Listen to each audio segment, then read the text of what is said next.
श्रोताओं नमस्कार। महीने का पहला सोमवार सुबह के 8:45 और ये समय होता है आकाशवाणी के क्षेत्रीय समाचार एकांश जम्मू के महिला सुरक्षा एवं सशक्तिकरण संबंधी मासिक कार्यक्रम का।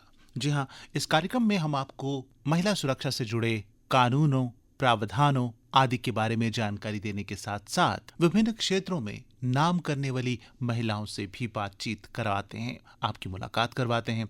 और श्रोताओ, आज जिस महिला से आपकी बात करवाने जा रहे हैं वो है यूपीएससी में 7वां रैंक हासिल कर जम्मू कश्मीर का नाम रोशन करने वाली अनमोल राठौर। जी हाँ, आज वो हमारे स्टूडियो में मौजूद तो नहीं है, लेकिन हमारे प्रतिनिधि, हमारे संवाददाता विजय बजाज ने उनके घर जाकर हाल ही में उनसे बात की। आज के इस कार्यक्रम में विजय बजाज और अनमोल राठौर के बीच हुई बातचीत हम आपके लिए लेकर हाजिर हैं, तो आइए सुनते हैं। यूपीएससी का रिजल्ट आउट हो चुका है और नतीजे आने के बाद जम्मू कश्मीर एक बार फिर सुर्खियों में है।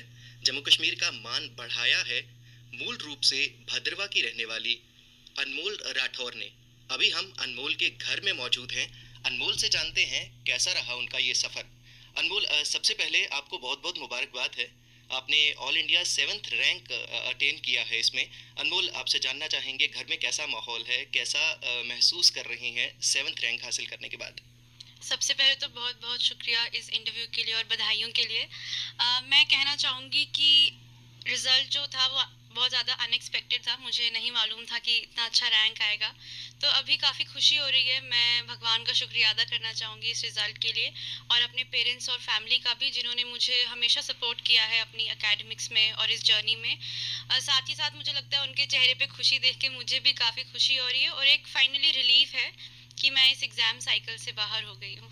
अनमोल, आपसे जानना चाहेंगे आपका ये सफ़र कितना मुश्किलों भरा रहा, किस तरह की आपकी तैयारी रही और कैसे आप इस मुकाम तक पहुंची? जी, मुझे लगता है सफ़र मुश्किल तो रहता ही है सबका। शायद मेरा उतना मुश्किल ना हो जितना बाकियों का है, बट स्टिल हर एस्पिरेंट के लिए ये जर्नी काफ़ी डिफ़िकल्ट रहती है।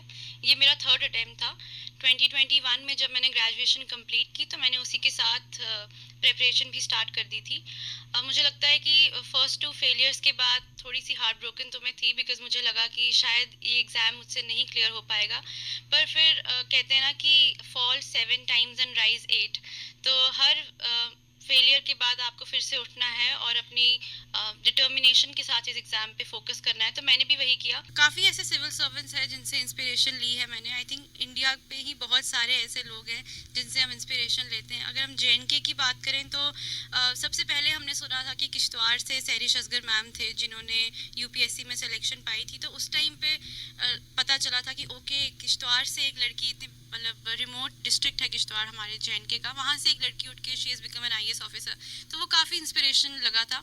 उसके बाद भी जब हम पढ़ते रहते हैं उनके बारे में, फिर सिमरनदीप सिंह सर हैं, आजकल जो डीसी किश्तवाड़ हैं Devansh Yadav, we read about them on social media, in newspapers, we get to understand कि उनका काम का कितना ज़्यादा इम्पैक्ट है, कैसे वो लोगों की लाइफ पे सच में पॉजिटिव इम्पैक्ट कर रहे हैं। तो वहाँ से इंस्पिरेशन मिलती है कि होपफुली हम भी कुछ वैसा कर सकें। पिछले साल जब मेरी जम्मू कश्मीर एडमिनिस्ट्रेटिव सर्विस में मुझे कामयाबी मिली तो उससे मुझे काफ़ी सेल्फ कॉन्फिडेंस मिला।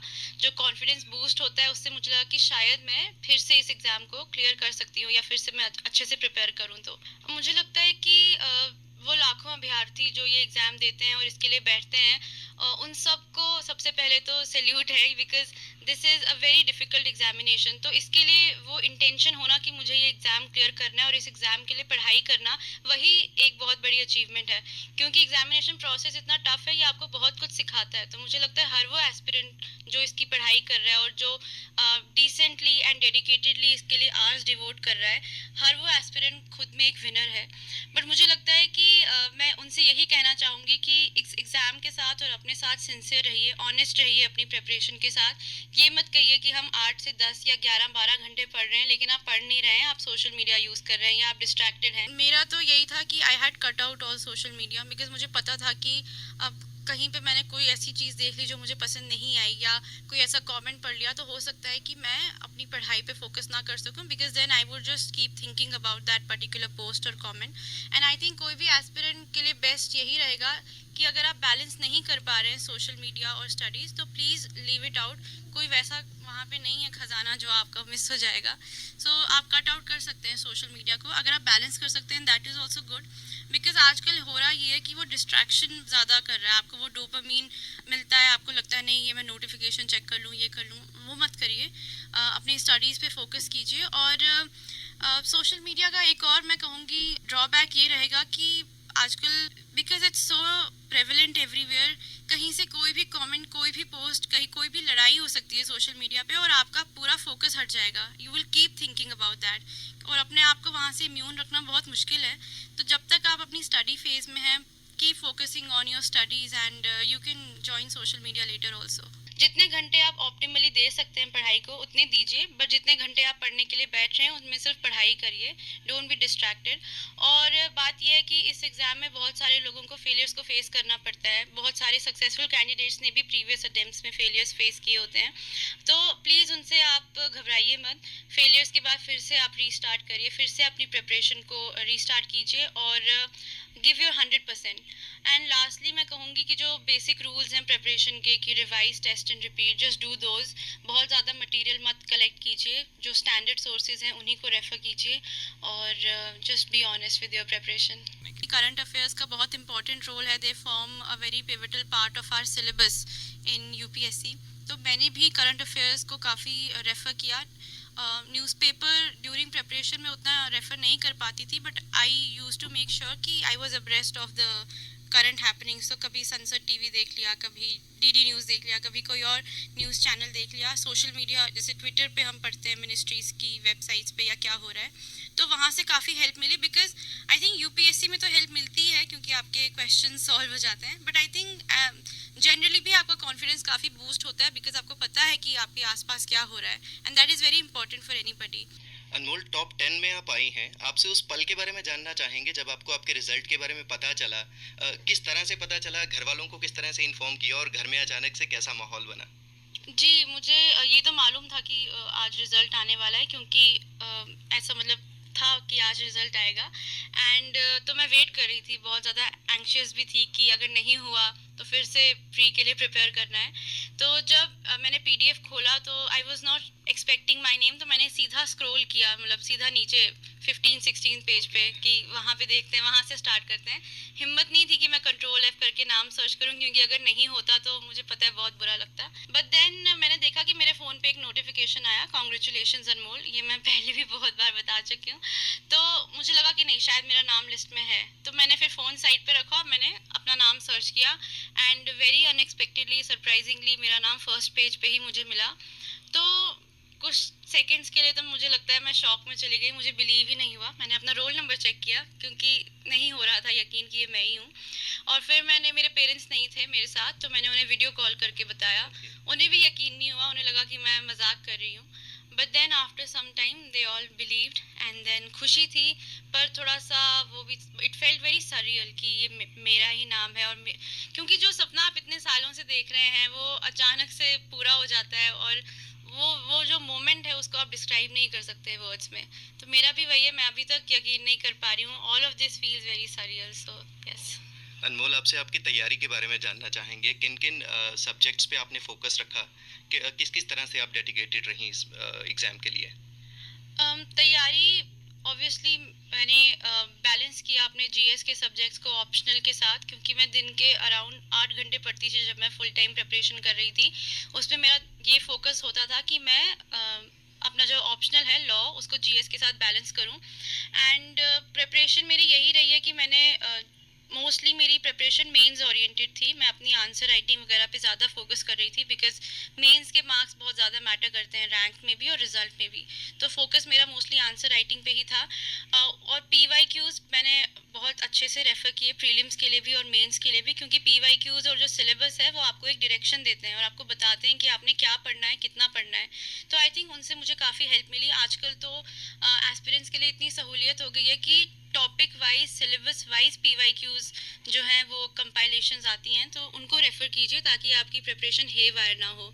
और साथ ही साथ मैंने इंटरनेट का खूब अच्छे से यूज़ किया फॉर माय प्रिपरेशन। जो भी यूट्यूब पे लेक्चर्स हैं, फ्रीली अवेलेबल मटेरियल है, I think I used it very extensively. But the thing is कि आपने मटेरियल के समंदर में बह नहीं जाना है, आपको बहुत कंपोज्ड रहना है और वैसे ही आपने सेलेक्ट करना है कि कौन सा मटेरियल आप यूज़ करना चाहेंगे। और यही था कि मैं प्रीलिम्स के लिए स्पेसिफिकली, क्योंकि 1 महीने बाद प्रीलिम्स है, तो मैं यही कहना चाहूँगी कि प्रीलिम्स पे अभी ज़्यादा फोकस करें एस्पिरेंट्स। अब प्रीलिम्स में भी सीसैट पे ज़्यादा फोकस करें, although it's qualifying exam, but इसी में बहुत सारे एस्पिरेंट्स रह जाते हैं, तो फ़िलहाल उन्हें उस पर फोकस करना चाहिए, and that is all. Anmol, civil services की 3 एलीट सर्विसेज हैं, आईएएस, आईपीएस एंड आईएफएस। आप क्या चूज करेंगी और क्यों? सर्टनली इन्हें तीनों को एलीट सर्विस कहा जाता है, बट मुझे लगता है कि ये वर्ड हमें नहीं यूज़ करना चाहिए, क्योंकि at the end of the day हम सब पब्लिक सर्वेंट्स ही हैं। मैंने तो एडमिनिस्ट्रेटिव सर्विस चूज़ किया है।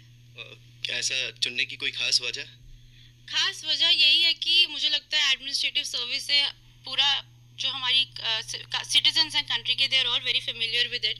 तो मेरा भी रिलेटेबिलिटी ज़्यादा एडमिनिस्ट्रेटिव सर्विस के साथ ही थी, क्योंकि मुझे लगता है सबसे ज़्यादा इम्पैक्ट अगर कोई सर्विस कर रही है इस टाइम पे, तो वो एडमिनिस्ट्रेटिव सर्विस होगी। Although all the other services are also doing their part, but मुझे लगता है सिटीजन इंटरफेस जो है वो एडमिनिस्ट्रेटिव सर्विस में काफ़ी ज़्यादा है, और जो आपका स्कोप है वर्क का वो भी काफ़ी ज़्यादा है, तो इसीलिए मैंने एडमिनिस्ट्रेटिव सर्विस चूज़ किया।